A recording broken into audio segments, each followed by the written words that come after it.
Uh, Hi, everyone. I'm Eric Jensen. I am the facilitator. I was there last time at the last meeting. And was just kind of getting my sea legs, no pun intended, and frankly, still kind of getting my sea legs. But in any case, I do want to confirm, Jeff. I'm sorry, Jack. Are you on here? Are you caller in user one? Hi, Eric. Yeah, that's me. Okay. Great, thanks. All right, we got another person coming in. And one more, and then we'll call it a quorum. All right. Well, thank you, everyone. We've got a nice showing today, and we have a lot of ground to cover in a very short period of time. So won't waste any time, and I'm going to now try to put the PowerPoint on here. And this is where my technical skills get tested. Let's see here. Screen share.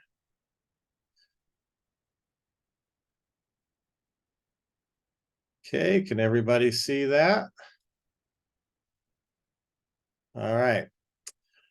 And let's go to full screen. There we go. All right. Well, welcome to the third meeting of the ADV work group.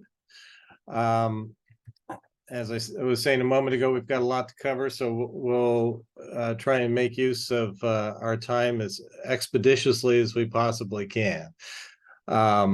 Again, I'm Eric Jensen. I'm your facilitator from this point on, and we are going to be covering a number of spots here. So first of all, let me just see if we can do a round of introductions, so we can do kind of a roll call for the work group members.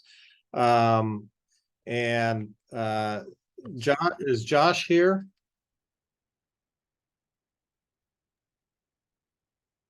No? Okay. Katie, are you Katie Gathier? Is that right? All right. And Laurel, you're here? Yes, I'm here. All right. So Laurel, just a quick introduction, who you're representing. Hi, everybody. Laurel Hillman, Oregon Parks and Recreation Department, Ocean Shore Resource Coordinator. Okay. Dorothy? Yep, this is Dorothy with the Oregon State Marine Board. Yeah. Justin Parker? Yeah, good afternoon. Justin with State Parks, representing the operations side of the agency. Great, thank you. Abby Bodoris, is that right? Yes. Hi, everyone. Abby Baduris, Oregon DEQ. All right, butchered your name there a little bit. Sorry. Oh. Aaron Bretz? Yeah, Aaron Bretz from the Port of Newport. Welcome. Sergeant Dang. Dangler, Multnomah County Sheriff's Office. Thank you. Mike Dunning. Mike's not here. Rachel Fisher. Hi, Rachel Fisher, National Marine Manufacturers Association. And just a quick note, I'm going to have to hop off at an hour and a half to head to a doctor's appointment, but thank you. Okay, thank you for letting us know. Aaron Harrington.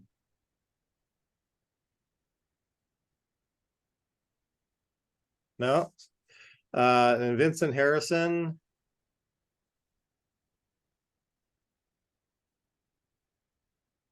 Okay. Chris Hathaway. Yeah, Chris Hathaway, Lower Columbia Estuary Partnership.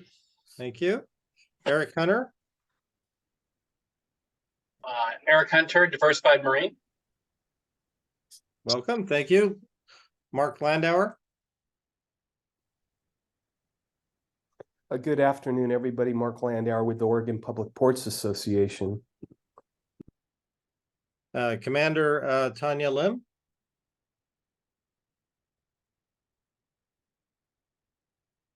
No. Stephanie Rawson?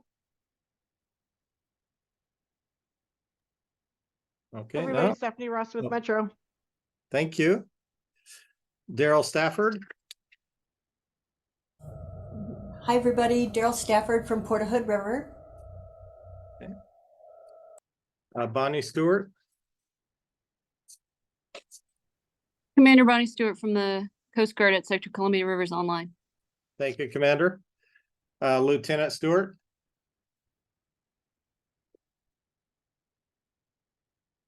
Okay. Stan Tonneson?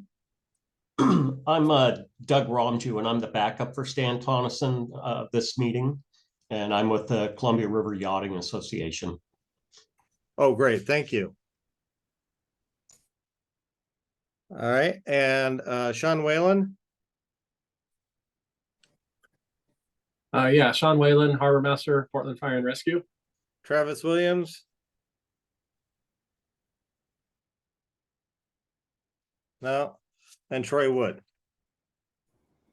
Yeah, Washington DNR. Okay.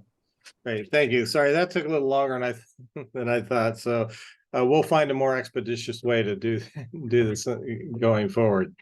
Okay, so today on the agenda, we're going to have a couple, 2-3 presentations. One presentation on vessel prioritization that Chris is going to do. We'll follow that up with a brief work group discussion on the comments based on that presentation. Following that, we've got the reporting, ADV reporting and response presentation by Dorothy. And also, Dorothy, you're covering the piloting a collaborative GIS-based ADV inventory for Oregon. It's a mouthful. And we'll have a follow-up discussion to that to get your comments there, plus community input, and then the next steps. There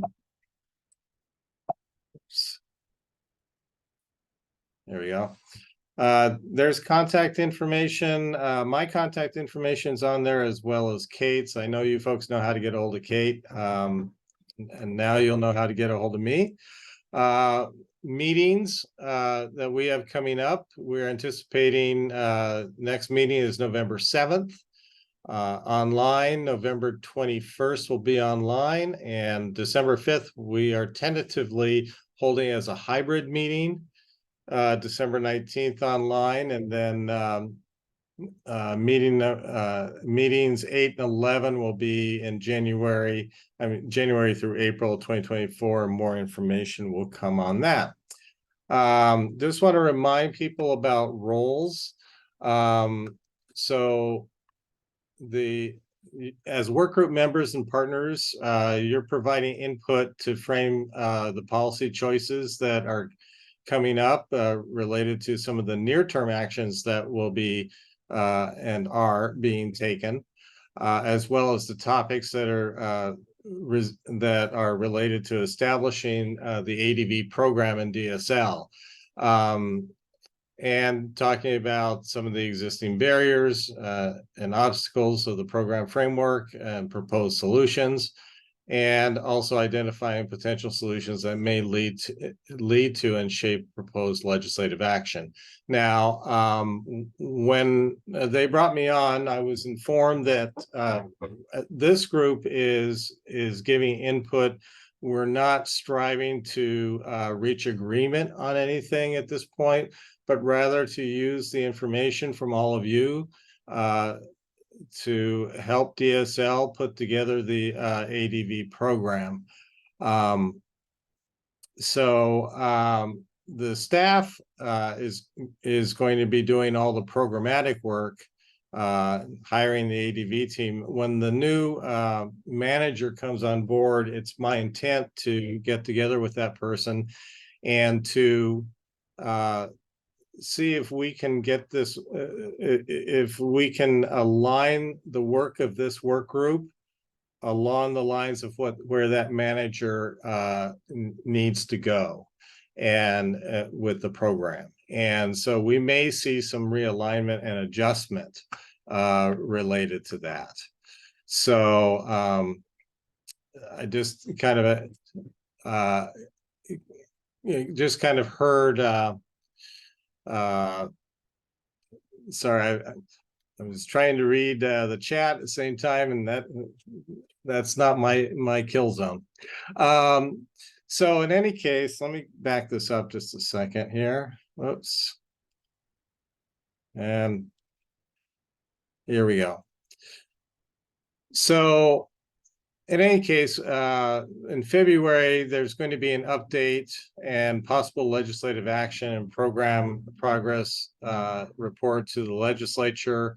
In April, we're looking to have, through the work group, develop a program framework and recommendation, proposed legislative concepts and budget requests to the state land board. And then in the year 2024-25, preparing with the stakeholders for a legislative session for funding and policy requests. And so that's the direction we're headed at the moment.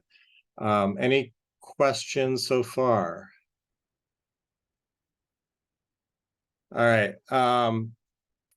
The other thing I would make mention of is please do not hesitate to reach out to me with any thoughts or suggestions in the interim between meetings. And if there are ways that we can do this a little bit better going forward, please let me know. So just in terms of etiquette here, we're talking, just reminding you to raise your hand if you want to speak. And then when it's your turn to speak, I will call on you at that point, and we'll go from there. We just ask everybody to be respectful. Based on the last meeting I attended, I don't think that's going to be a problem. So, all right. There is an opportunity for community involvement in these meetings. And so those of you who are not on the work group, you will have an opportunity under that agenda item to be able to give any comments that you would like within a 3-minute period of time. And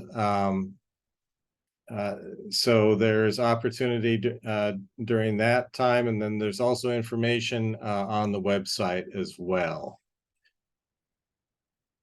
All right, so that's all the preamble for today, and let's get into some of the more substantive work here. I believe, Chris, you're going to take it from here. Sure, I can give a quick update. I thought this group would be interested in the removal of the Tiffany. As you can see there, I'll make it a long story short because we have a lot to go over today, but things are going well. It's moving along on budget and on schedule. Actually, can I share my screen real quick? I do have an updated photo from Global. Yes. The Tiffany's out of the water. The Tiffany's up at Tongue Point. Okay, see, I have to get out of this, right, to do that. All right. I don't know. I'm looking. Who can share? Host only, all participants. Let me see if I can just share my screen. Yeah, I think you may have permission. Oh, there you go. Can you see the screen? Yep. There you go. That was all. I just wanted to show you guys this really quickly. How obviously the Tiffany is been safely taken out of the water and is covered appropriately.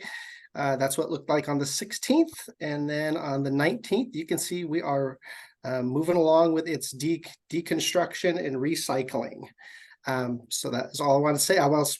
Besides saying that, I just wanted to thank Global for their hard work, Bob Dorn and Hayek and everyone who's been working on getting the Tiffany out of the water and either recycled or to the landfill.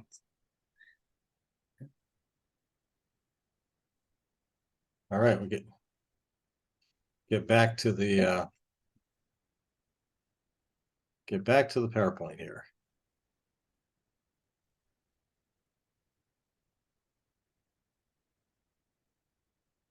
Here we go. So next one's yours. It is, yes. I'm going to, thank you, Linda. Yeah, I'm going to go over a few slides that leads to our discussion about what we would like to see for vessel prioritization criteria in Oregon by using an example from Washington DNR to start. Yeah, obviously, we're still figuring out what a statewide program looks like. I personally, I would see us leaning towards for efficiency's sake and being able to expand getting vessels removed from waterways, us hopefully building a robust reimbursement program. I know in Washington, they're called APES. In Oregon, I believe under Marine Board statutes or enforcement agencies. And part of that, building a reimbursement program for other folks to be the agency that does the seizure and removal and gets paid back, besides just DSL or maybe the Marine Board, or a couple folks always trying to do that with our limited staff, but maybe hopefully financial resources, at least this biennium, would be how we prioritize vessels for being addressed and removed. As you see here on this slide, we do have, and I think we have Troy Wood here. So Troy, I welcome you to add anything as we go along here. So Washington DNR keeps an inventory of vessels of concern, and they are ranked by priority for funding based on the following criteria. And you can see those there. Obviously, severity to human health and safety is a big one. And then they kind of go through a lot of things that we also use. Condition of the vessel, condition of its anchoring and mooring system.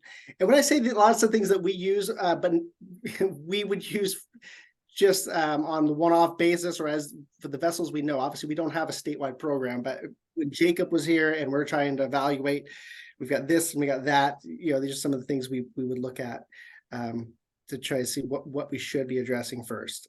Size of the vessel, proximity to the navigation channels, anticipated weather conditions. That is one we haven't, I don't recall at least, talking about too much, but that makes sense if you're expecting a freshet or something that might break something loose off of a maybe suspect anchoring or mooring system already.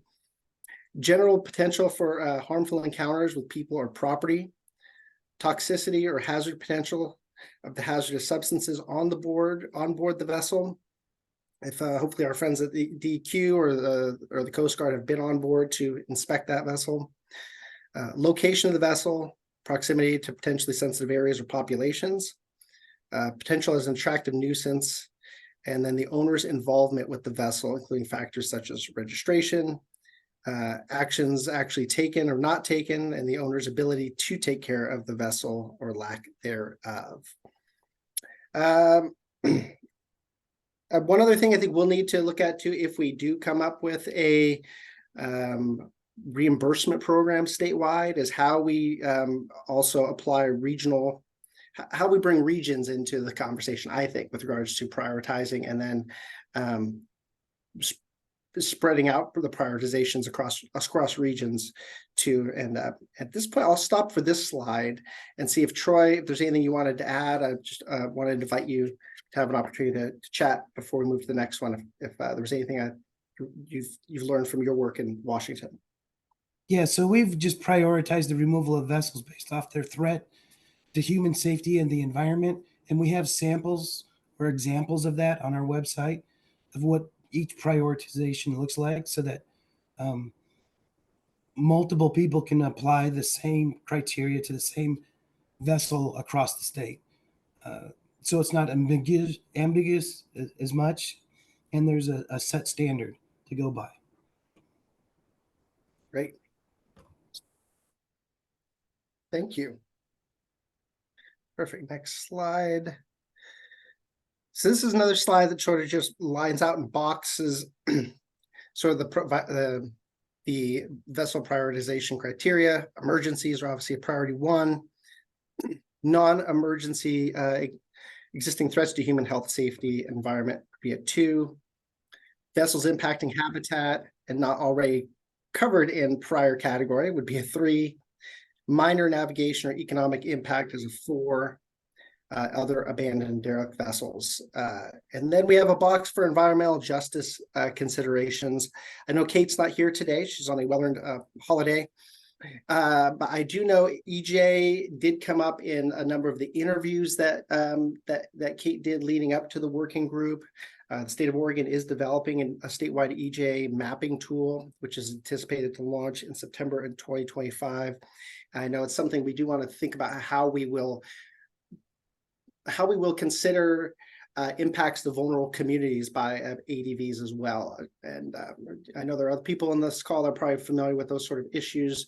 A couple of my experiences that come to mind that I would think of would be anyone in a community, the EJ community, where there's like an ADV with in close proximity, where we know there's a sustenance fishing or gathering of some sort. For some of you that live in the valley, Swan Island Lagoon comes to mind for me a lot. I've spent a lot of time there. There's always a lot of abandoned derelict vessels there, and there's always and a lot of debris along the shoreline. And then there's also, whenever I'm there, people either fishing from the dock there, or also just taking small dinghies or boats out and fishing in there. And it's been an area I'd like to see cleaned up, and we have actually it gets cleaned up, and then more vessels come and sink there. So that's one example I think of. Another example I think of sometimes, and especially as we enter a world of climate change, is vulnerable communities to heat. I live in Polk County, so still the Willamette River. And you've on a hot day, 100-degree day, Independence, the waterfront park there and the Willamette is getting a lot of use. Another thing to consider would be if there was an ADV just upriver from that area, where there's a lot of use of communities that are trying to escape some of the heat, and that's their primary option to do it. We just certainly don't want to make sure they're not subject to either physical harm from a abandoned derelict vessel they move, or any chemicals or hazards that might be coming off of it. So that'd be a couple of EJ examples that I thought of that might weigh into a vessel prioritization criteria.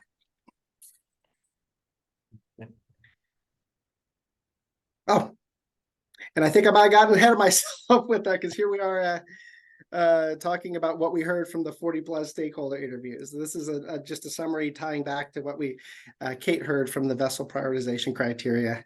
Response to emergency should always be the priority for an ADV program and partners.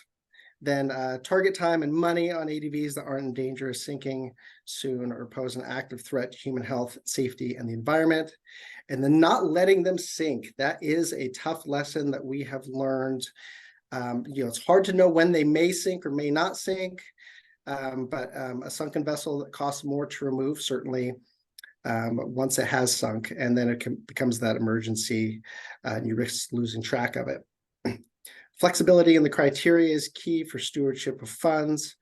Target local ADV removals events to leverage the cost of a single mobilization. So I'd be trying to get more boats in one run through.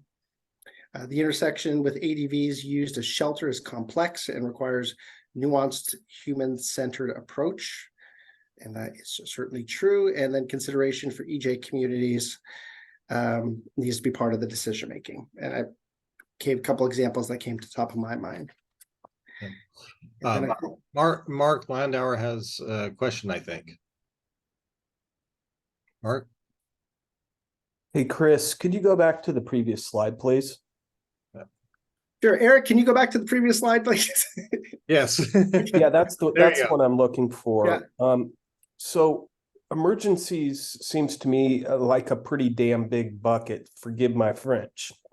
But could you describe to me what type of vessels would be considered priority one? And then I guess I have a follow-up. From the last slide that we were looking at, everybody seems to agree that do not let them sink, right? So can you describe to me what you consider to be emergencies? I assume that those are the type of vessels that are loose, potentially threatening property or interrupting the navigation channel or actively leaking fluids or chemicals or what have you. But could you perhaps provide a little bit more clarity on what emergencies are? And I do think it's going to be interesting as to how we prioritize those vessels that are still floating, yet are threatening to sink. I just want to understand sort of the department's thinking about the interplay of those. Yeah, that is a great question, Mark, and I'll invite others to add what they think emergencies are too, but you've sort of hit what I would call an emergency. As I said, we don't have a direct criteria yet. We're just hoping to, this conversation will help inform that. Something that is blocking a navigational channel, that is something that needs to be addressed right away, or leaking hazardous materials. We treated, with the assistance of the Coast Guard, the Taurus 2 as an emergency and had that removed and disposed of fairly quickly. That was an old ferry boat in Astoria that had sunk. But those are the things that come to mind. Something that is the Saccharis, if a boat coming off its mooring lines, I'm thinking of the ones that were off West Hayden Island that actually sunk, but there were concerns about them or other vessels that break loose. It might threaten other infrastructure, whether it be a water line or a I-5 bridge or a 205 bridge or any bridge. Things like that, I think would raise to the level of, raise to the level of emergencies. But I know we do have Troy on the line, and I saw Dorothy too. I don't know, they might have some examples of what from their expertise they would determine to be emergencies. And Troy did add in on the chat too, if anybody wants to read that as well. Yeah, I really like what Troy put into the chat there. Just looking at it very quickly. I think we're going to have to deal with these various buckets, I think is what I'm getting at here, Chris, is that we're going to have some pretty clear direction on this, because I think it makes a lot of sense to prioritize. I mean, we have a limited amount of money, which is only going to go so far. We've got to take care of the worst while still trying to prevent additional vessels from actually taking on water and sinking. So I think it's going to be an interesting interplay, but I just wanted to throw that question out and whether or not the department had been sort of thinking of that. But I do like Troy's information that he provided in the chat. This might be a good segue right into the discussion. And so with everyone's permission, what we'd like to do is just to ask, and some of you have already volunteered, given the information that you just saw that Chris presented, and your own experience with ADVs, does the presented criteria that you saw work well for you? And if not, why? Anyone want to jump in?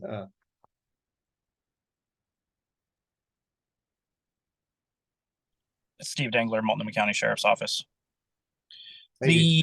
The criteria, unfortunately, doesn't meet the same threshold with all the different agencies. So that criteria in and of itself has to be really defined well.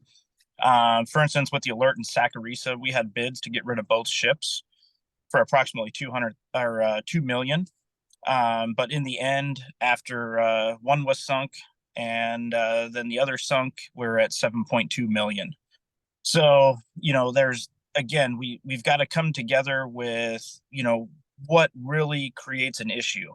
And I brought up the fact that if they were to break free, given the situation and the circumstances surrounding everything that was going on in and around Hayden Island with the transients and crime, that if the ships were to break free and impact the railroad bridge, obviously affecting a great deal of commerce, in the realm of many more millions than just the 2 million it would have been to clean them up in the first place.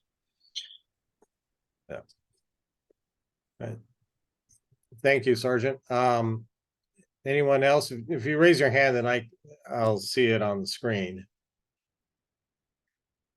An applause from Troy. So, yes, Troy. Sorry about that. So I would encourage you to include an example of what the prioritization looks like for each level. That way, multiple agencies can say whether or not that vessel meets that criteria. Good suggestion. Okay. Anyone else? Dorothy? I'll just quickly mention a couple of examples of boats I've been involved in where the local folks determined that it was an emergency worth their time and effort. We had a big metal sailboat that had been anchored out in Yaquina Bay for a long time.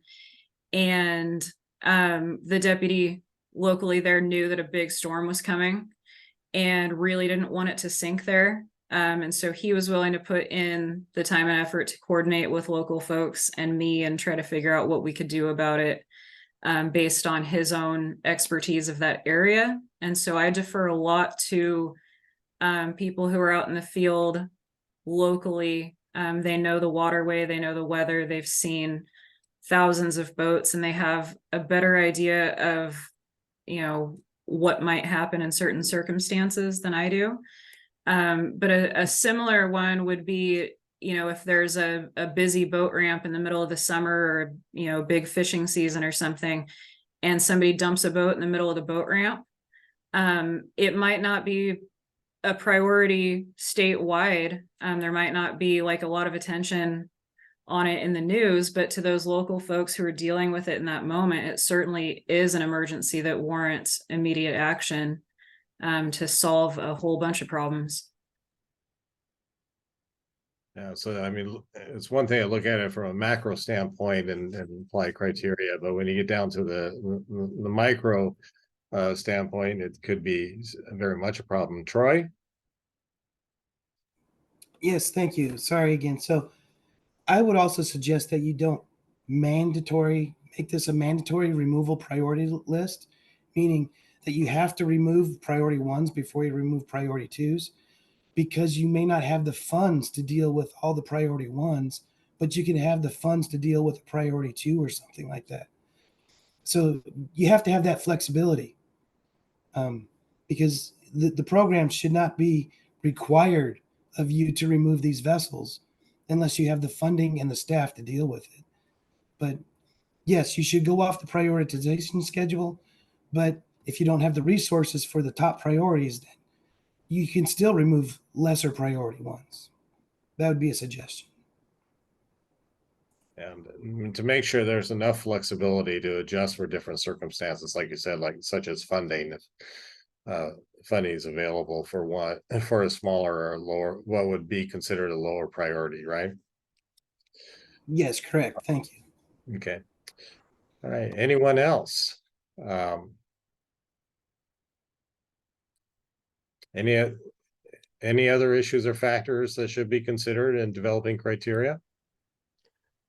All of these seem like really great criteria. I guess I'm not sure how you go about applying them without like a score, or I don't, not that I think that you want to get into that, but I just don't understand like how you would apply the criteria in any given situation. And maybe I'm just missing something, but it'd be interesting to hear Troy talk about how that works in Washington. Troy, do you have a response to that?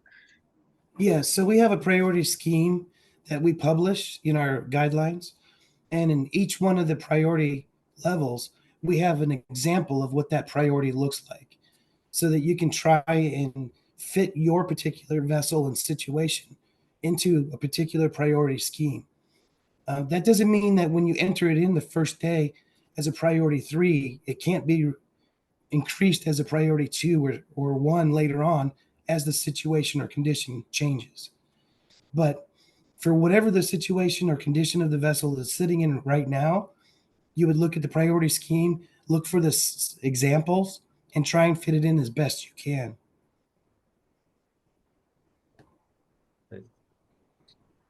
Thank you. Any more comments before we move on to Dorothy's presentation? Steve Dangler, County. Sergeant, yeah. So when we talk about some of the factors, are we talking about blocking, ecological, you know, what type of hazard contamination, commercial impedance? What are we talking about when we're talking about what meets specific criteria? Has any of that been laid out yet?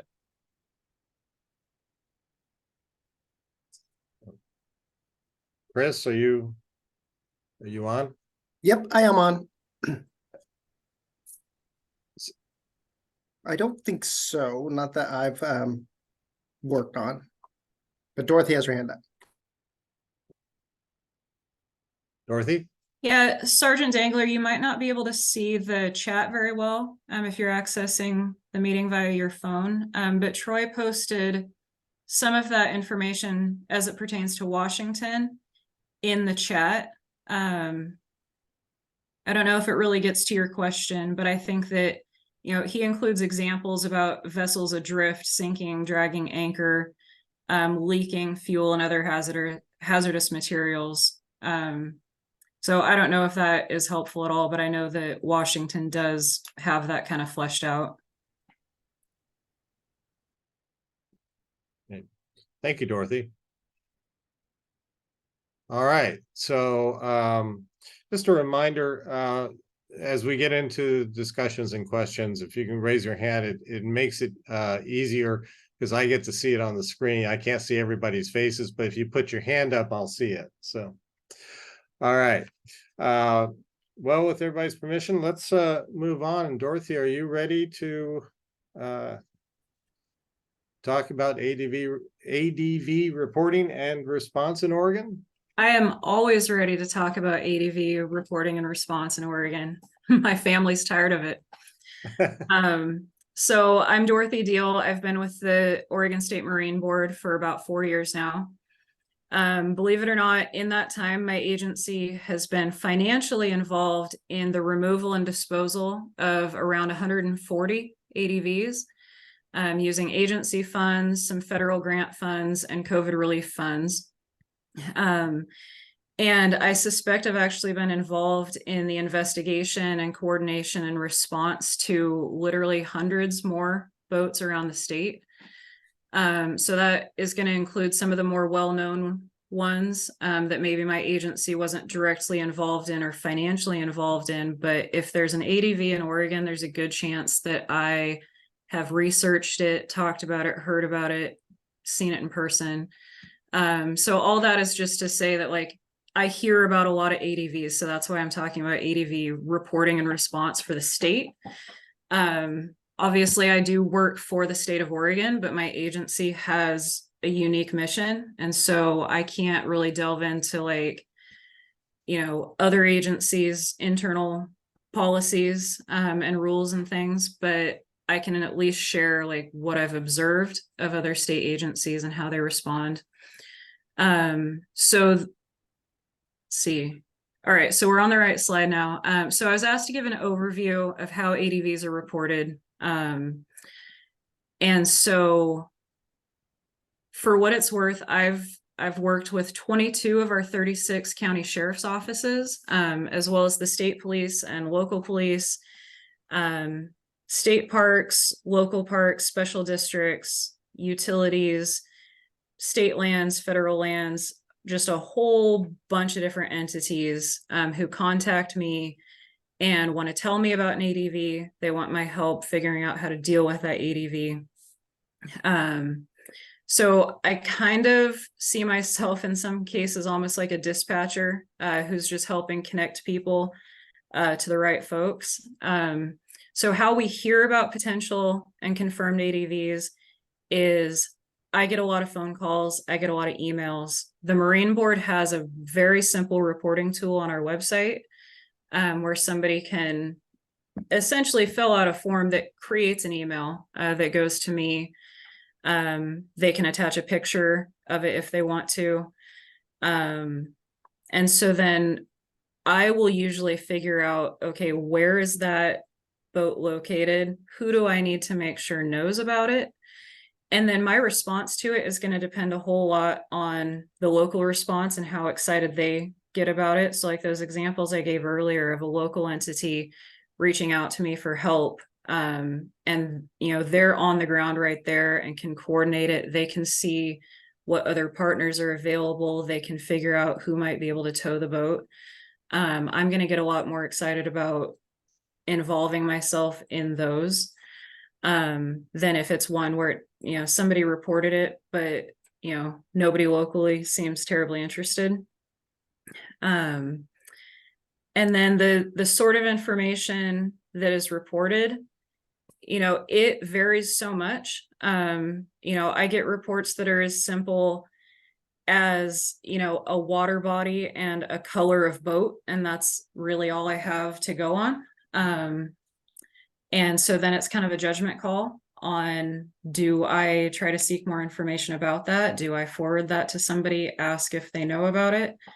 A lot of times information comes to me, but it's also been reported to a sheriff's office or the local park district or whoever. And so then I reach out and I find out that it's a boat that, is already being dealt with. That happens pretty frequently. The hundreds of boats that I referenced a bit ago that I am involved in the investigation of, or just hearing about them or talking to people about them, a lot of them just end up being resolved locally. Some of them disappear. Some of them get resolved in ways that I'm not aware of, or they might have been kind of false alarms to begin with, and they were reported and it wasn't really how it seemed. And so now it's not an issue anymore. If we can go to the next slide.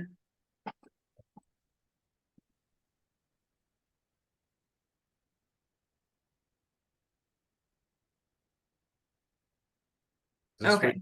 Is that where you want to go? Perfect. Okay.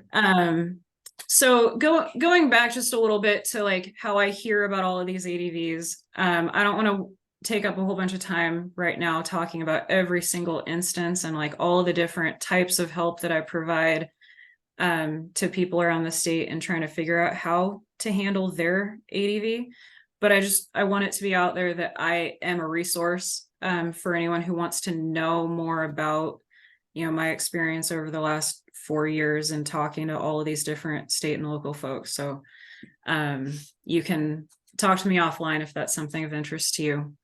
But in the spring of 21, we were in the middle of a legislative session, and ADVs were getting a lot of attention. A lot of legislators were asking questions, and there was just kind of a lot of buzz around ADVs. And the question kept coming up about, well, how many ADVs are out there? How are they tracked? Do you have an inventory? Should there be a central database within the state of all of the ADVs that are out there? So I pulled together a small, like little mini work group of people from DSL, the Coast Guard, DEQ, and 2 sheriff's offices. And I hoped naively back then that it would be like sort of the last conversation necessary about an ADV database. I mean, I wanted to solve it because there had been attempts at creating a database in the state of Oregon before, probably numerous times. And to be honest, they kind of fizzled out and were not successful. And so I didn't want, to just repeat that process again. And so what I really wanted to do was get all of these folks to answer the question, is there a need for a comprehensive ADV database and an ongoing collaborative process for gathering and managing and ground truthing and analyzing all of that ADV data in Oregon? And if the answer was yes, then we had a bunch more questions to answer. And if the answer was no, then we would document why. And then hopefully that would be helpful to people in the future. So the answer amongst that small group ended up being yes, there is a need for it. And so some of the reasons that we kind of drilled down to were law enforcement noted that ADVs move around. They go back and forth across jurisdictional lines because they're in the water. And so the water moves. And so they felt that being able to check and see if a boat had been previously investigated in another county could be helpful in saving time and narrowing their investigation of it. The U.S. Coast Guard described the resources that go into launching what they consider to be false search and rescue missions. Somebody calls in to an emergency line and says they see a sinking boat, and that's the first time they've ever seen it, but the Coast Guard deploys all these folks out to go and rescue somebody off a sinking boat, and they get there and they're like, well, we knew this boat was here. This boat sank here 2 years ago. And so similar with their environmental emergency response, a boat is sinking and they, deploy on it to go make sure that it's not polluting the river, and they find out, well, no, it isn't. The gas tanks are empty, and we knew that a year ago. And then the rest of the agencies in that group, what they really focused on was how having a database would assist with better communication with elected officials. Because at that time we were in the session, we wanted to be able to provide the best information to folks that we could. And so that communication could be enhanced if we had a bunch of data about the number and locations of ADVs and the associated estimated costs of removal. And then if there were a program that removed those ADVs, then that could be a way to show that progress. What didn't come up in those conversations was, nobody asserted that having a database and tracking ADVs would assist with responding to ADVs, removing them more efficiently, preventing them. It wasn't seen as, this is going to help the state clean up ADVs. It was, this would help the state talk about the ADV program. And so we'll see what the next slide is here. Okay. Oops. There you go. Okay, so there were a bunch of concerns and drawbacks that were brought up from the group. So we decided, yeah, there should be a database. And so kind of simultaneously, DEQ jumped in and said, well, we can commit a little bit of time. And this, amazing GIS expert, Sarah Berman, created kind of the framework of an inventory and a reporting tool. And while she was doing that, we were also still discussing what some of the problems might be. And so there was concern that if data was just out there publicly and we were asserting, hey, there's a abandoned ship over here at this Latin long, that folks would use that as an opportunity to go out and find these boats and either try to take ownership of them or vandalize them or whatever. And there was some anecdotal evidence brought up by the group to indicate that that had happened previously when the state had attempted to have a database. I remember folks referring to it as a shopping list. And so there were concerns about that.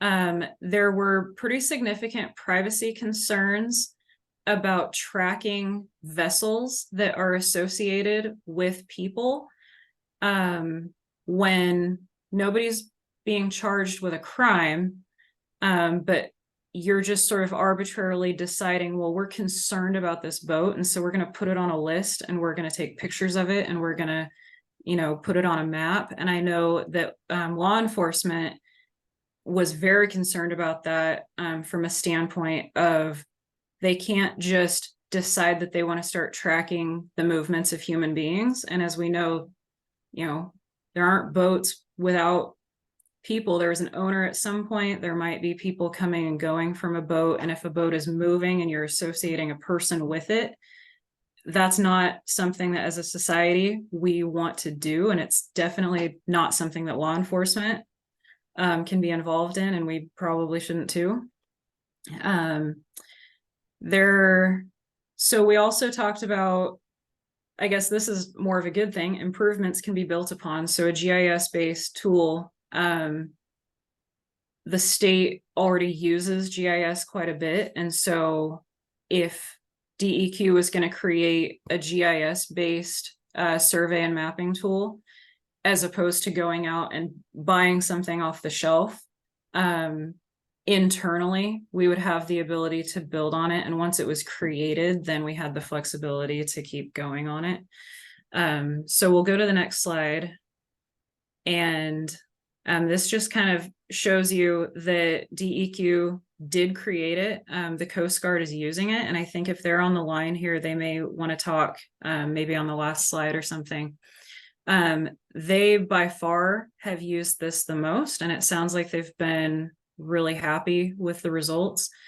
They've gone out and, well, between them and my agency and some old data that was imported and kind of dumped in and sort of forced to integrate into the system, I know that we have 334 records right now in the system.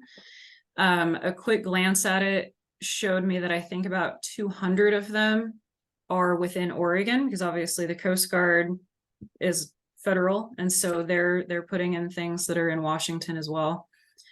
So I think there's about 200 for Oregon. Some of those could be duplicates. Some of them could be boats that have since been removed, and that hasn't been updated. To my knowledge, they're really the only ones that are going out and systematically, like twice a year, trying to go out and find boats and put them in. Let's see what the next slide is. Okay, so I guess some lessons learned from that group. And again, I have all of my notes from that time period and all of the emails back and forth. And so if anybody has specific questions about like, well, what were you thinking on this? Or what did the group decide about that? I probably have that information somewhere.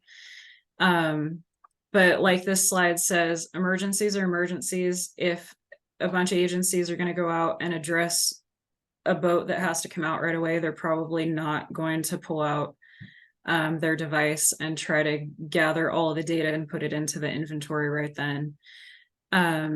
There were several different agencies represented on that work group, and the type of data and what they want to do with it is going to be different amongst all of the folks that have a reason to care about ADVs. And then I already mentioned the search and rescue benefits to the Coast Guard of having that inventory.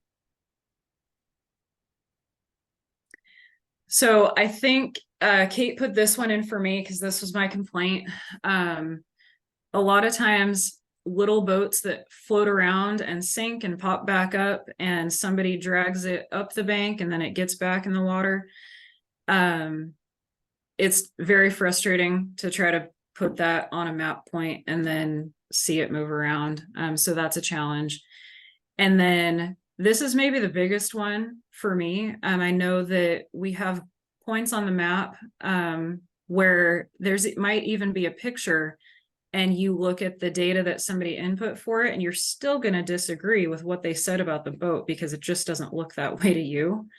If they're capsized or sunk, you're probably not going to have a whole identification number to put in there. And so then when it flips back over and shows up somewhere else, you're going to think it's a different boat because there's no reference point to figure out which boat you were talking about. And then high quality photos are actually way harder than it sounds. It's really difficult to get like a good perspective on a boat and be able to capture this is what that boat looks like in one picture. It almost takes like a half dozen different angles to really get a sense of what it looks like. And if it's sunk with just the tip of the bow out of the water, a picture, doesn't really do a whole lot for you.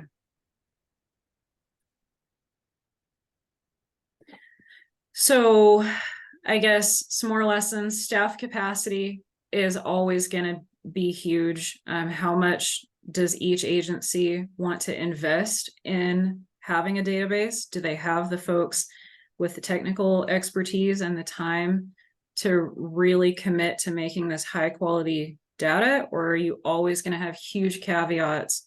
So when you're communicating with the public or with legislators or internally or amongst other agency partners, are you always going to be having to explain what the limitations of the data are and what the data isn't useful for? And so again, like you have to have GIS expertise to be able to keep up with that. And you have to have high quality training that's available to anybody that you're expecting to be able to use this. It's not something that you can intuitively just pick up and then, be contributing trustworthy quality data to it.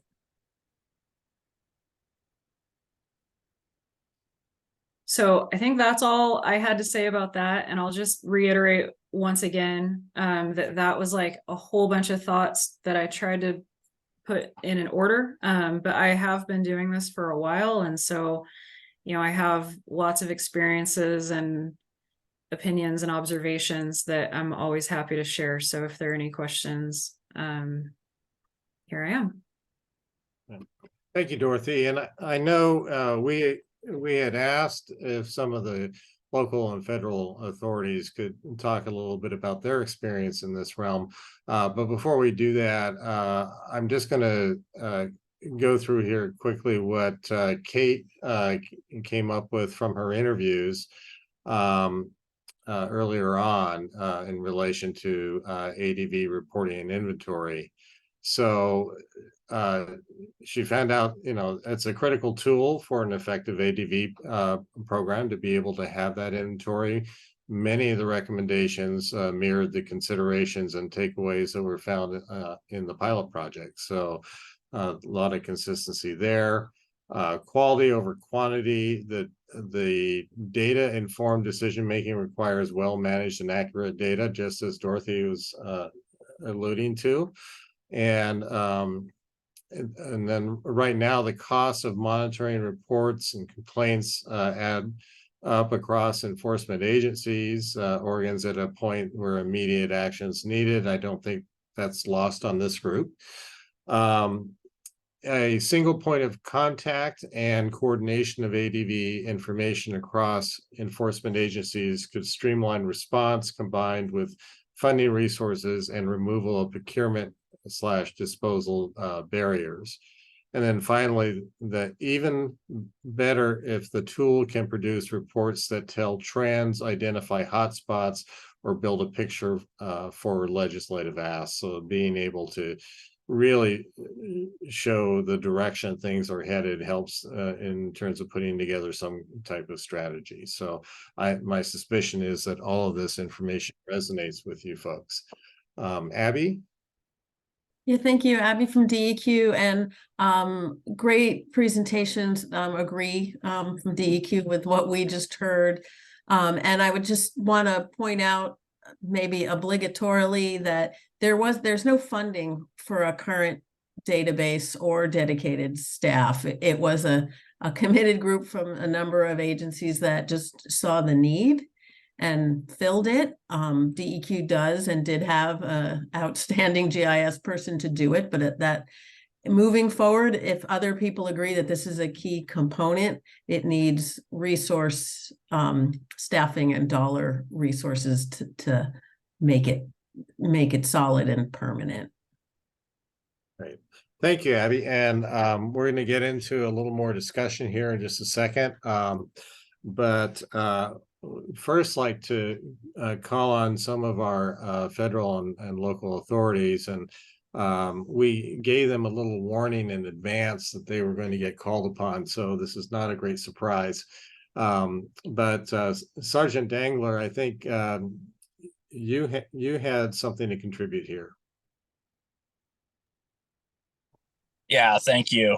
Dorothy is absolutely correct. We have had issues over the last couple decades, and as far as tallying the abandoned and/or derelict vessels / transient vessels. The Supreme Court has made several different rulings under certain amendments, those being the 1st, the 4th, the 9th, and 14th, which gives people the right to privacy. In essence, we found that we can't per se track people, but we can have an idea of where the vessels are. So we found that we can keep data on specific vessels, but we can't track people in particular with those vessels. Excellent point. Excellent point. Anything you want to add about your experience on this?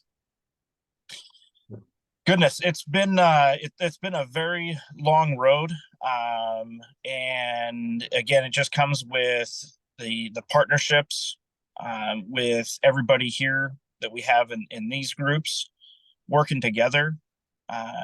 to build those relations and kind of have a foundation of what is deemed, as far as something that needs to be removed immediately versus something that can be, put to the side until more funding or another opportunity arises.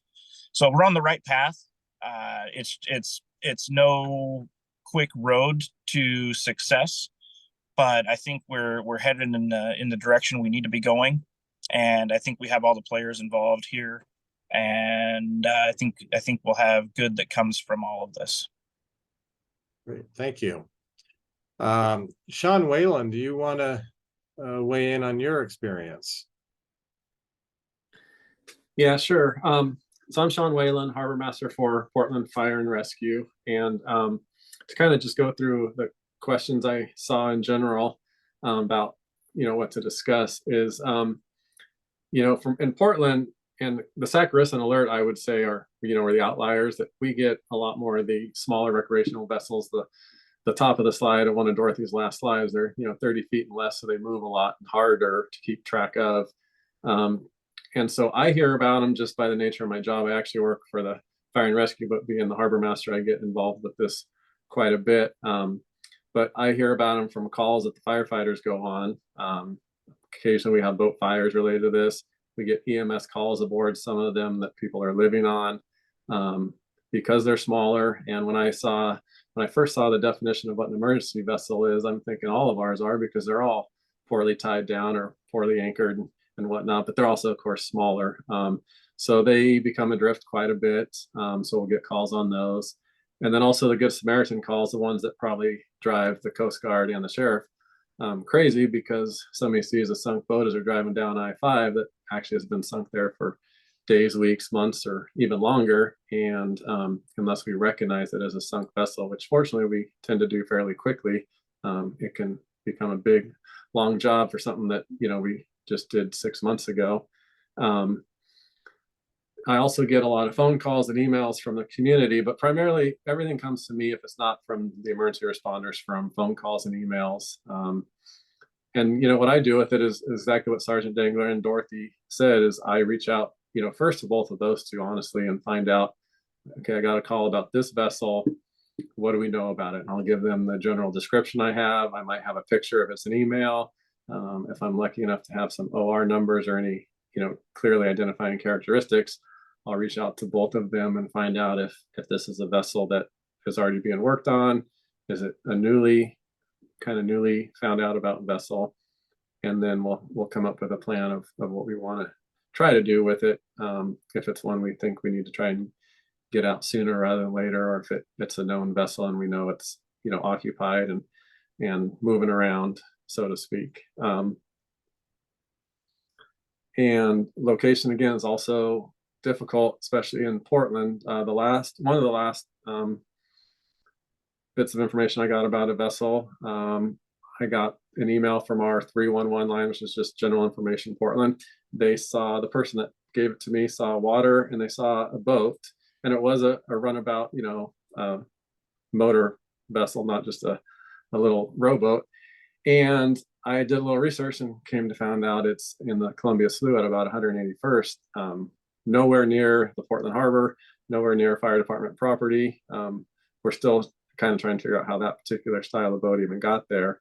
And we are working on that. But again, I reached out to Sergeant Dangler, reached out to Dorothy and other partners, including Metro and some other people that are on this, Parks and Recreation, and try and determine what we know about this vessel, how it got there, whose responsibility it is to try and do the main lifting for it, and we kind of move on from there.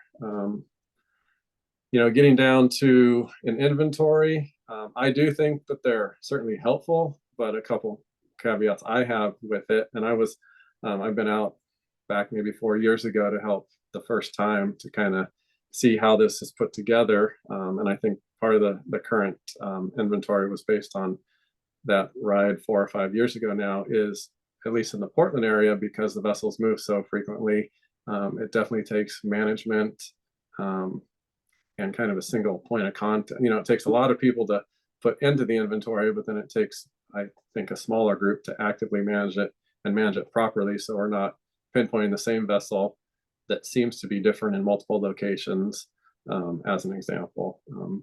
And then because it takes so much time and effort and energy to put an inventory together, I certainly would like to see it be used to help solve the problem, as opposed to just have a great, wonderful inventory, but then we're not actually using it for anything.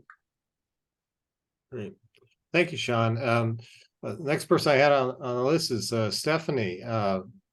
Rawson, what about Metro? Hey, everybody. Sorry, close the door. So for Metro, we're a little bit different in how we respond and get information about boats, because for those that don't know, our program deals with dumped and abandoned trash across the greater Portland area. So historically, we would often find more of the smaller recreational boats tied to a tree or a stop sign and left in the road. Or Metro also manages over 18,000 acres of parks and natural spaces that includes some boat ramps along the Columbia. So we would often find boats left there. But we also hear a lot of reports from the public. So since we often respond to dumped and abandoned trash, folks are always trying to find, who do I contact for such help? So we often get those vessels, and depending on where it's at, if it's something that's in a public space that we can easily access, we've often addressed these smaller boats. When it's a larger vessel, we've worked with Dorothy at Oregon State Marine Board. We worked with Sergeant Dangler, folks at DSL, depending on where the vessel is and does it require a seizure process, so notification of to the owner, or is it something that's truly just dumped and abandoned? Even when we find boats that are imagine a speedboat that's full of tires, trash, and other unsavory items. It's clearly dumped. It's not something that's been stolen. Even though we have recovered a handful of stolen boats in the last year, we do have law enforcement in partnership on our team that we can investigate things a little bit. So we primarily hear it from the public and from some of our partners, typically asking us if we have any resources to help dispose of a boat. Yeah, so we typically, who do we collaborate with? It's usually Dorothy at Marine Board, Sergeant Dangler at River Patrol, and then if there's other local jurisdictions, sometimes it's Sean Whalen or other folks at the city of Portland. We do have an inventory. We collect all sorts of data. So anytime we get a request for service, even if it's not a service we can provide, we create what we call a case.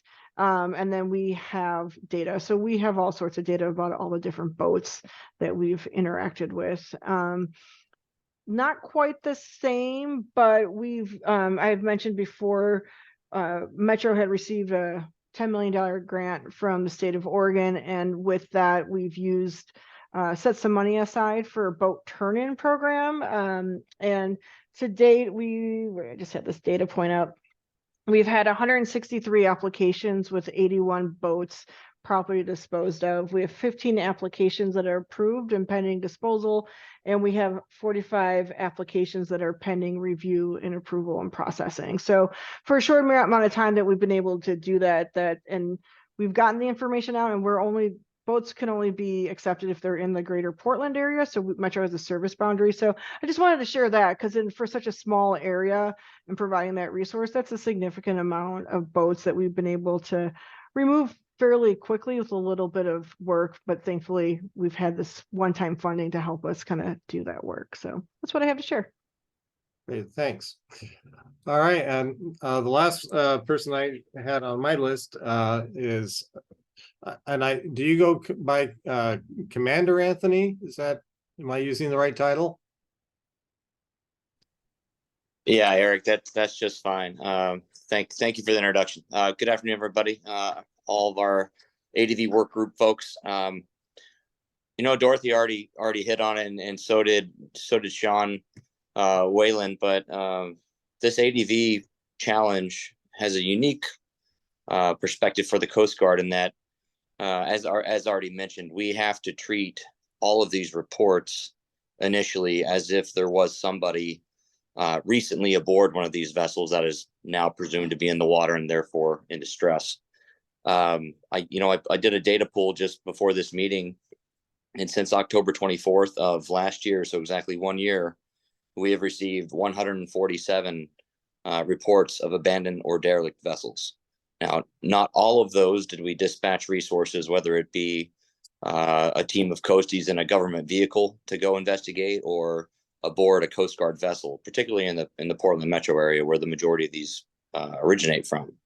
However, a good percentage of those we did, and as a federal service that is required to provide search and rescue services to the greater boating public, the time on task that we're sending blue suiters, as we call them, out into the field to respond to what typically ends up being just an ADV with no search and rescue nexus is pretty significant. That's not to say if we get an actual bona fide search and rescue call, we're not going to respond because we're already investigating an ADV, but it may have us postured in a position where our response is going to be delayed now. So as partners for the local and the state and other federal agencies that get involved in this, our hope is, as the state of Oregon goes in front of the legislator and tries to make this an official program of record for the state, similar to the state of Washington, we can kind of provide those other perspectives on how this ADV issue touches other parts, more than just the protection of the environment, which we obviously care about that as well. Sean had mentioned kind of the inventory challenge in maintaining an inventory of vessels that are consistently moving on the waterways, particularly the river systems. I have Lieutenant Dan Russo, who's my shop supervisor out of our Astoria location, and I'm going to pass it over to him. He's going to just give you a few wave top points on what we call Operation Nomad, appropriately named Nomad, an annual effort that the Coast Guard has to get out there and get eyes on scene and make an effort to catalog these ADVs. So I'll pause briefly for any immediate questions, and hearing none, I'll kick it over to Lieutenant Russo. Okay. All right. I think you have the floor. I think we're ready to pass it on. Thanks. Great. Can everybody hear me? Yes. Yeah. So this is Lieutenant Russo, as Lieutenant Commander Anthony said. I'm the shop supervisor out in Astoria. And Dorothy already spoke to this a little bit about basically us coasties going out and trying to twice a year to validate the ADVs we've already found and see if there's any new ones, and then document them and share that information with Oregon and Washington. Last year, we were successful in identifying 220 ADVs. I believe we removed around 14 of them. And we also uploaded all that information to the ArcGIS or the GIS database that Oregon maintains, as well as Washington. And we also updated our own Coast Guard one. So as Lieutenant Commander Anthony said, we have a clearinghouse, warehouse of information that we can cross-reference when we get a SAR case, and we can determine if this is a vessel that's already known to us, and so we can stand down that SAR response. So how we do that is basically we just, between my shop out in Astoria and the Portland shop, we break up our coastal zone responsibility and drive the roads and try to get up in the air when we can, and occasionally get out on the boat to get in all the nooks and crannies of our AOR, our area of responsibility, to see if there are any boats that are ADVs. And then the last piece of this that I know can be frustrating for the locals in the state is our jurisdiction, or our authority rather, is only allows us, the IMD shop at least, to respond to these vessels when they are a substantial threat to the environment. So we can go out and identify all of these boats, but if they don't have fuel on them, they don't have hazmat on them, then we don't have the authority to do anything about them. Again, unless they have a substantial threat to the environment. And so again, this is where it's helpful that we can do the legwork and identify them and update those databases, but we don't have the authority to go and do anything about those vessels that are, that hull of a boat that's just sitting there that's unsightly. If it's not impacting a waterway or it's not discharging oil or gas, then we don't really have any way to address it.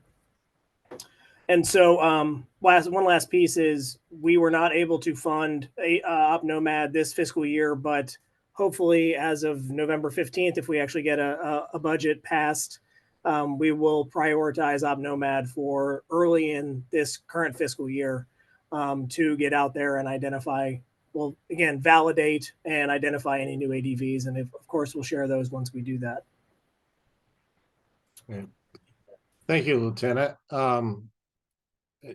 So going back, Commander, any additional comments before we move on? No, I don't have any parting comments, Eric. Thanks very much. All right, thank you. All right, well, we want to get to the broader input session here. So let's take what we've heard and what you've learned, and let's talk about the opportunities and needs for ADV reporting and inventory.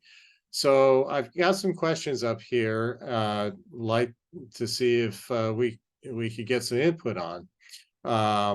And so the first question that's up here is, what are the problems that we're seeking to solve with reporting and inventory? Does anybody want to chime in on that?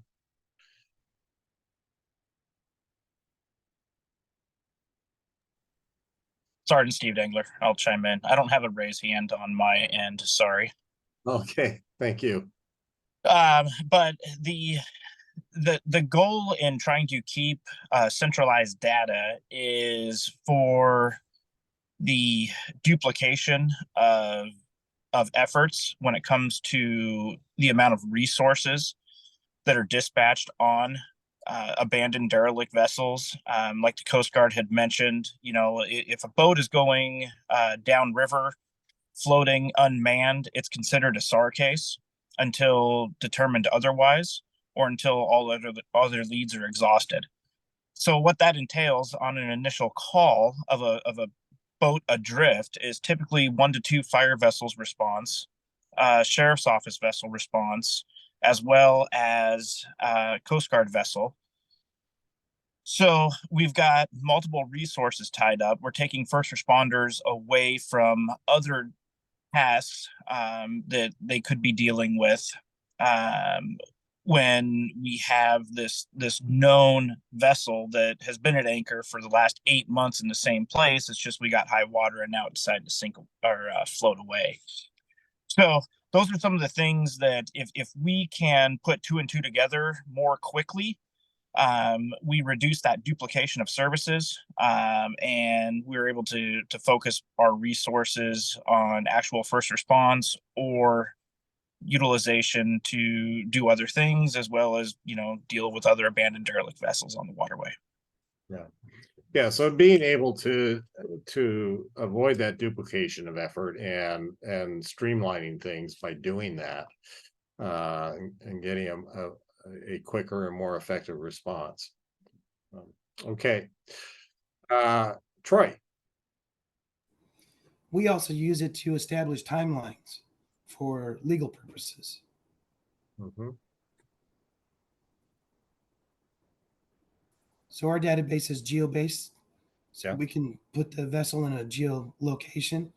And if it stays there within 5 miles, based on the definition in our statutes, it's considered to be abandoned. And so we can track that time as well as location. Yeah. Great. Thank you, Troy.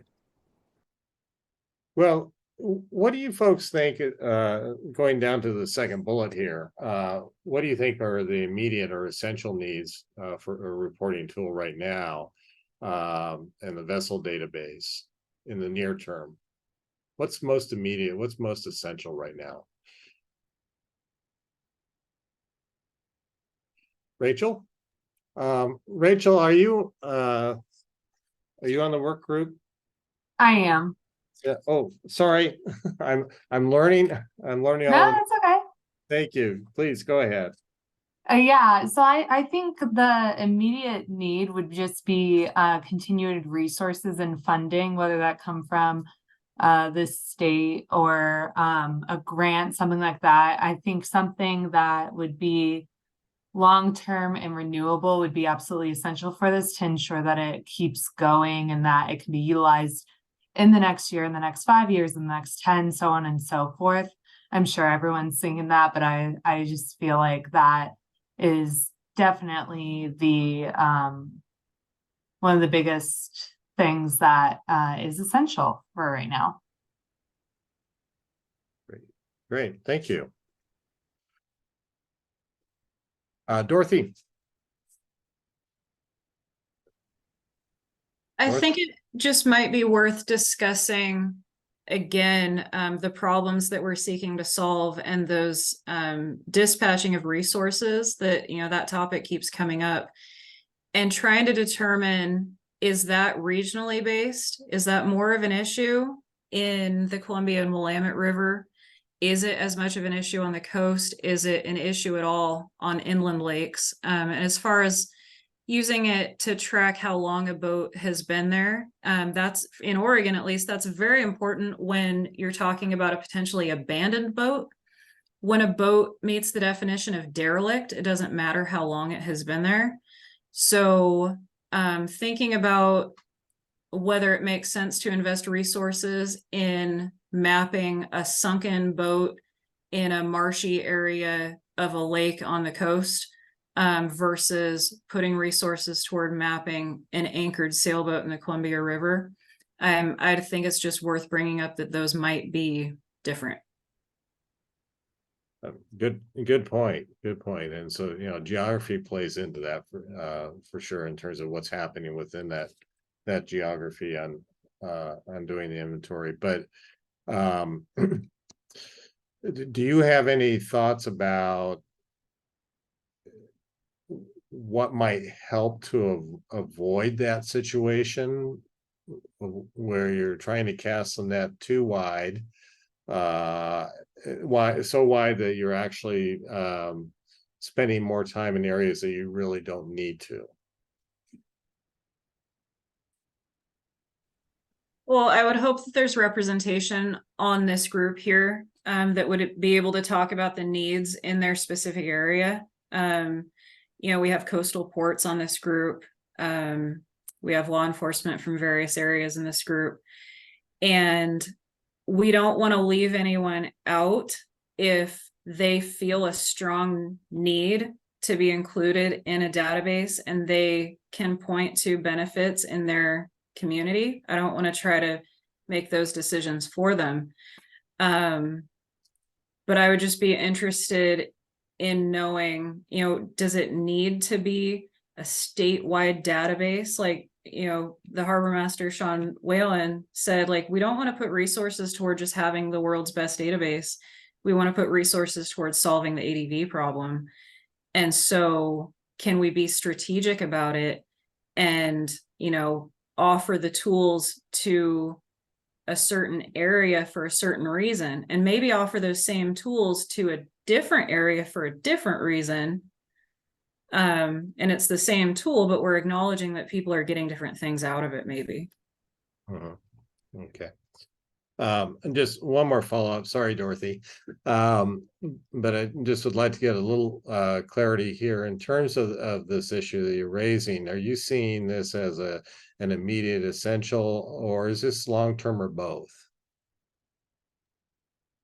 I guess I would argue that it's not an immediate essential need for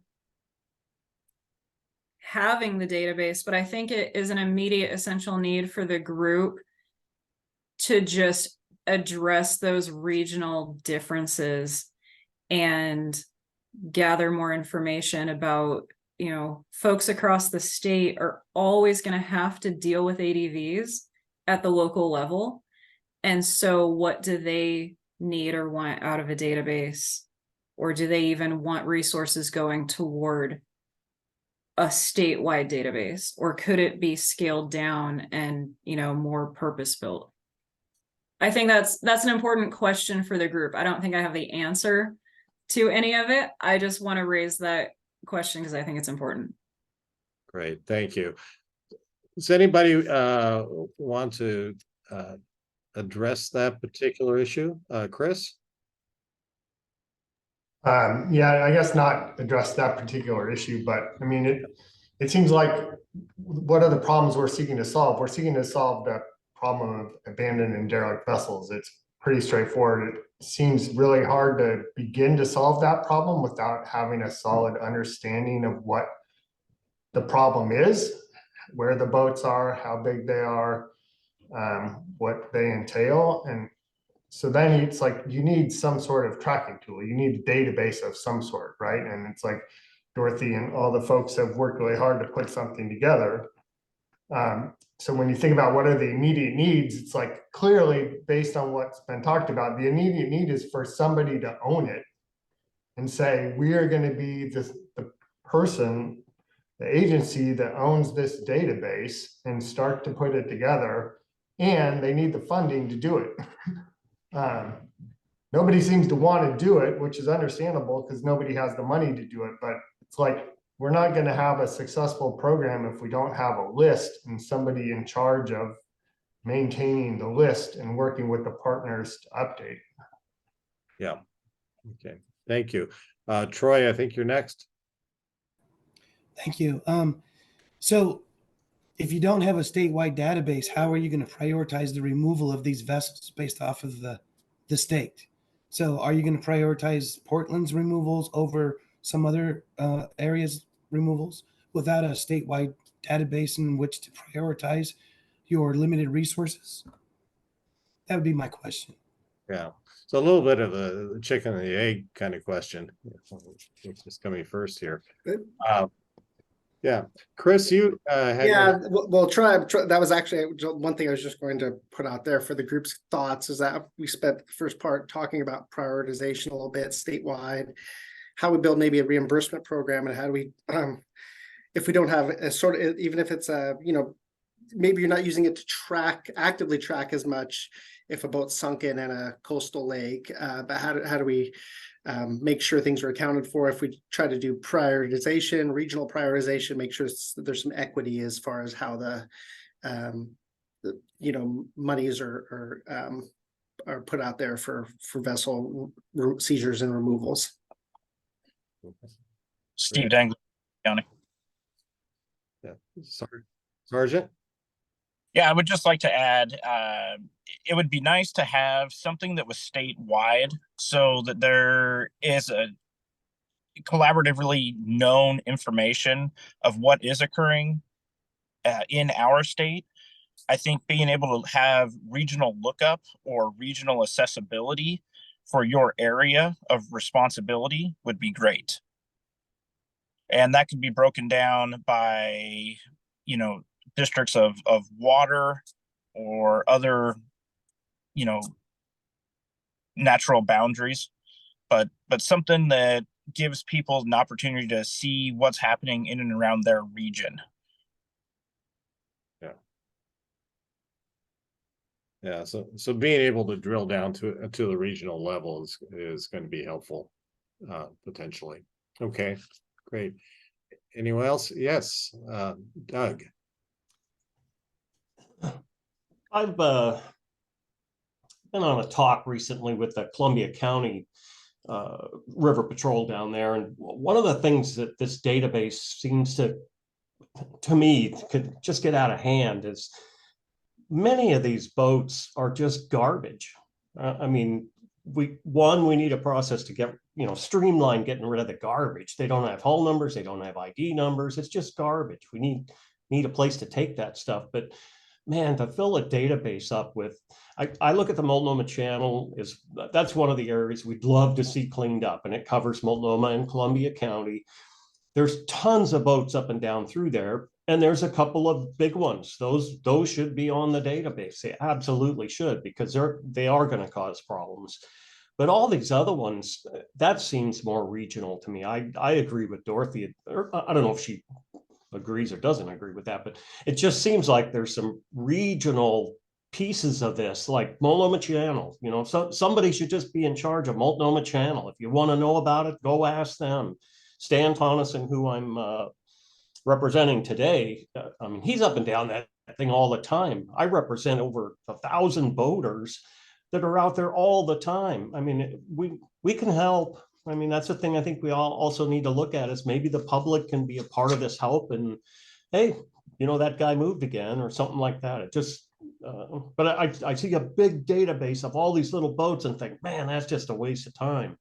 But somewhere they should be documented that they're all there, so that if somebody's coming down with a barge to take one boat, hey, take the other 15 on your way by. That makes sense. So yeah, be able to get the economy to scale that way. Okay, anyone else? Yeah, Steve Dangler, Multnomah County. Yes, Sergeant. Just as a good thing that there, Doug, I can say myself and Dorothy were meeting again on November 2nd, and we will be doing the post seizure on 23 more vessels, which means we've already done the seizure piece. We'll be doing the post seizure, and hopefully in and around the end of November, first part of December, we will be removing an additional, hopefully at least 20 of those 23. The majority of those are actually coming from the Multnomah Channel. All right, good to know. All right. Okay. Anyone else? Is there anything, as the last bullet indicates here, is there anything that would be nice to have but not essential, an essential core function of the program, if you got to have the bells and whistles and the legislature just gave you all the money you ever wanted? Steve Dangler, I can add to that. Please, thank you. I would love to have something in contract where we can make a phone call and have a vessel removed immediately when it's determined that it isn't, you know, an emergency type of situation.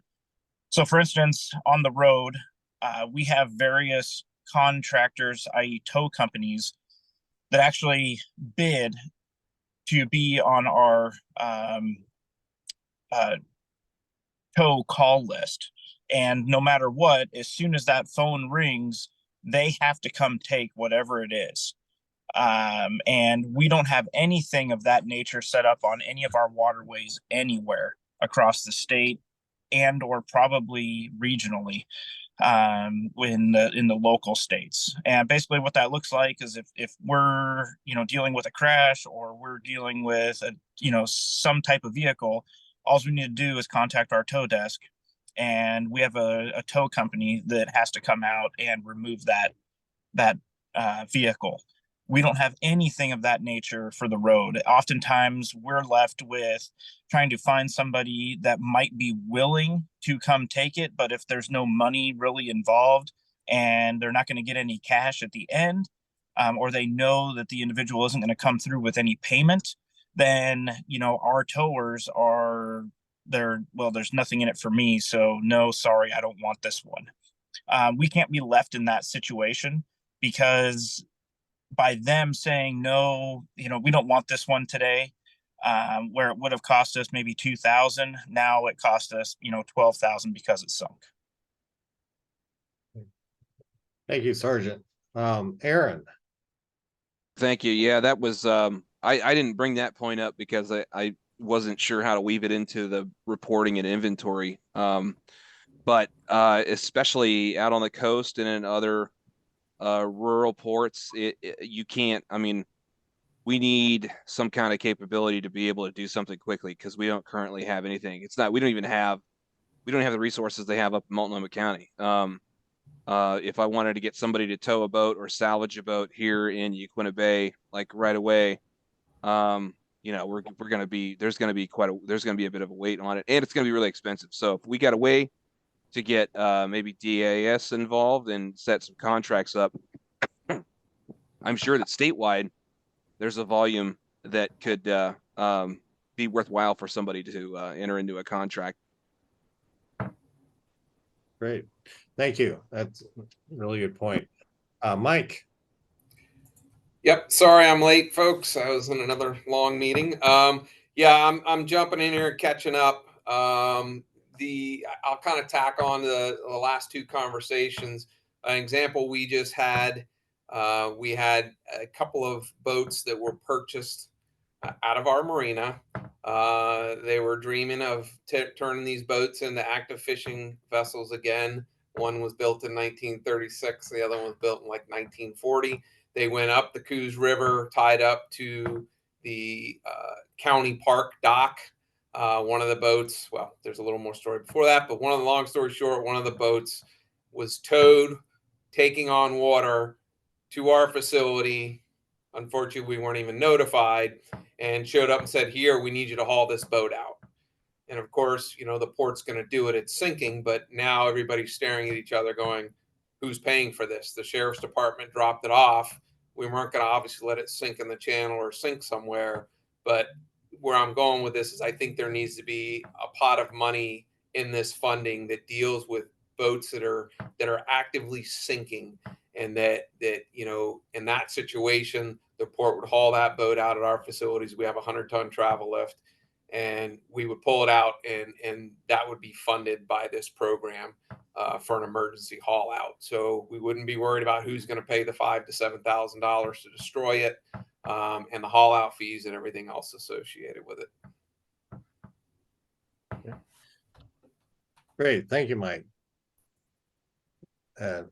Actually, it goes back to the presentation that Chris gave, and talking about sinking being a priority coming into it. All right. Anyone else want to talk about reporting and inventory? Okay, I'm not gonna carry on the conversation, just to make sure we have adequate or full time here on. If you get out of here a little bit early, that's okay too. All right, so let's move into whoops, sorry, technically challenged here, community input. I know we have a number of people who are online today who would like, maybe would like to speak. So just to kind of set the framework here for the community input portion of this meeting, for those of you who may not have participated before, we ask that you raise your hand. Use the raise your hand feature if you want to give input, and we'll call on you in order. And then if you're called on, just stay muted until it's time for you to speak. When it is your turn to speak, I'll call on you, and then I would like to ask you to say your name, where you're from, or any organization that you're representing here. And please keep your remarks to 2 minutes, because we want everybody to have an opportunity to speak. So with that, I'm going to open it up. And is there anyone who is not on the work group who would like to speak? If you just raise your hand.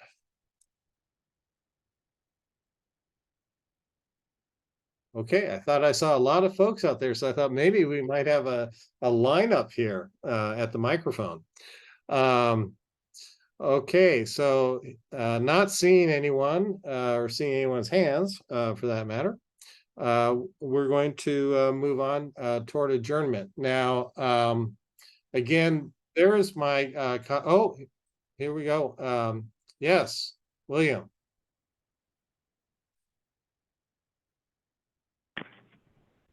Mr. Jorgensen. William Scott Jorgensen here, City Administrator, City of Rainier. Appreciate the collaborative efforts to try to get some solutions going here. I just want to give the local government perspective. All right. What would help us tremendously is to just be empowered to take care of this ourselves. So, for example, we had a derelict vessel on some DSL-owned land here in town, and The guy was literally trashing DSL, an environmentally sensitive area. You wouldn't have let anyone else get away with this. And it sat there for a year. And we kept calling, just about every week. Hey, can you guys take care of this? Can you guys take care of this? And what we always heard was, well, gee, we're over here at this spot in Portland dealing with hundreds of these boats. That's fine. I get that, right? That we're not a priority. That being said, when you guys finally did give us permission to take care of it, our public works guys took care of it in like 5 minutes. So, have your database, do whatever, however you need to take care of this other stuff. But local governments can be partners in this, empower us to do it. And if it's, if I incur some expense in towing one of these things, I'll happily send you the bill, right? You guys don't even have to do anything. So that's my take. That's what would make my life a whole lot easier here at the local level. Great. Thank you very much. That's a great perspective to give. All right. Anyone else? And I assume you're inadvertently leaving your hand up. You're not coming back, right? Okay. Just checking. Want to make sure nobody gets cut off here unnecessarily. All right. So anybody else want to make comments before we move on to adjournment? All right. So just reminding you folks, I'm going to be facilitating the sessions going forward. I'll be taking on the role that Kate's had in these meetings. She's done a fabulous job, and she's going to be a tough act to follow. But in as much as I'm getting my feet wet into this one, if you have comments, suggestions, concerns, please contact me. I'd love to hear from folks. We want to make sure that your time here is valuable, is treated as valuable, and that we're going in a direction that's helpful to folks in this group and to DSL. So with that, any last comments before we adjourn? All right. Well, thank you all. Appreciate your time and all of your comments. And we will see you on November 7th for the next meeting. Thank you. Take care. Thank you.